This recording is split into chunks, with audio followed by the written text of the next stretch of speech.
Եբրայեցիներին 12-րդ գլուխ։ Ուրեմն մենք էլ, որ մեր շուրջը վկաների այսչափ բազմություն ունենք, դեն գցենք ամեն հպարտություն և ծանր մեղք, համբերատարությամբ ընթանանք դեպի մրցասպարես, որ բացված է մեր առաջ։ Նայենք Հիսուսին, հավատի զորագլխին, այն կատարելագործողին, որն իր առաջ դրված ուրախության համար հանձն առավ խաչը, արհամարեց ամոթը և նստեց Աստծու աթոռի աջ կողմում։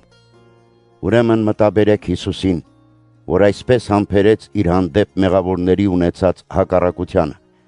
որպեսզի չլինի թե հոգնեք և հուսալքվեք։ Դուք, որ կռվի մեջ դեռ արյուն թափելու չափ չհակառակվեցիք մեղքին և մոռացաք այն հորդորը, որ ուղղված է ձեզ իբրև որդիների։ Որդյակ իմ, Տիրոջ խրատը մի անարգիր և մի վհատվիր, երբ հանդիմանվես նրանից, քանի որ Տերը ում սիրում է, խրատում է, պատժում է ամեն մի որդու, որին ընդունում է։ Թե խրատին համբերող եք, Աստված ձեզ կմոտենա իբրև որդիների։ Ո՞րն է այն որդին, որին հայրը չի խրատում։ Որովհետև եթե մնաք առանց խրատի, որին բոլորն են բաժնեկից, ապա խորթ եք և ոչ թե հարազատ որդի։ Հիրավի, եթե պատկառում ենք մեր մարմնավոր հայրերից, որոնք մեզ խրատում են, որչափ առավել պետք է հնազանդվենք հոգիների հորը, որ ապրենք։ Քանի որ նրանք, որ մի փոքր ժամանակով են, ըստ իրենց կամեցողության են խրատում, իսկ նա մեր օգտի համար, որպեսզի հաղորդակից լինենք նրա սրբությանը։ Ամեն խրատ տվյալ պահին ուրախություն չի թվում, այլ տրտմություն, բայց հետո արդարության խաղաղարար պտուղն է հատուցում նրանով դաստիարակվածներին։ Ուստի ուղեք ձեռքերը և թուլացած ծնկները, քայլեք ուղիղ արահետներով, որպեսզի ով կաղը չգլորվի, այլ մանավանդ բժշկվի։ Բոլորի հետ ջանացեք ապրել խաղաղությամբ և սրբությամբ, առանց որի ոչ ոք Տիրոջը չպիտի տեսնի։ Զգույշ եղեք, չլինի թե որևէ մեկը զրկվի Աստծու շնորհից։ Դառնության արմատը աճելով թող ոչ ոքի նեղություն չտա, և նրանով շատերը չպղծվեն, և չլինի թե որևէ մեկը պոռնիկ և պիղծ լինի, ինչպես Եսավը, որը մի աման կերակրի դիմաց իր անդրանկությունը վաճառեց։ Գիտեք, որ թեև հետո ուզեց ժառանգել օրհնությունները, բայց մերժվեց, քանի որ ապաշխարության հնարավորություն չգտավ,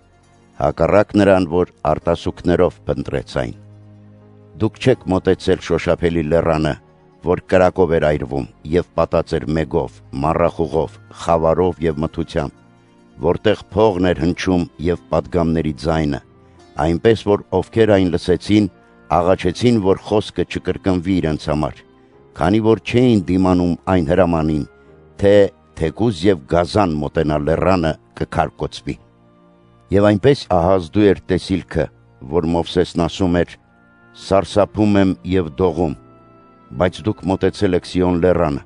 և կենդանի Աստծու քաղաքին, երկնային Երուսաղեմին, հրեշտակների բյուրավոր բանակներին, երկնքում գրված անդրանիկների հանդիսավոր ժողովին,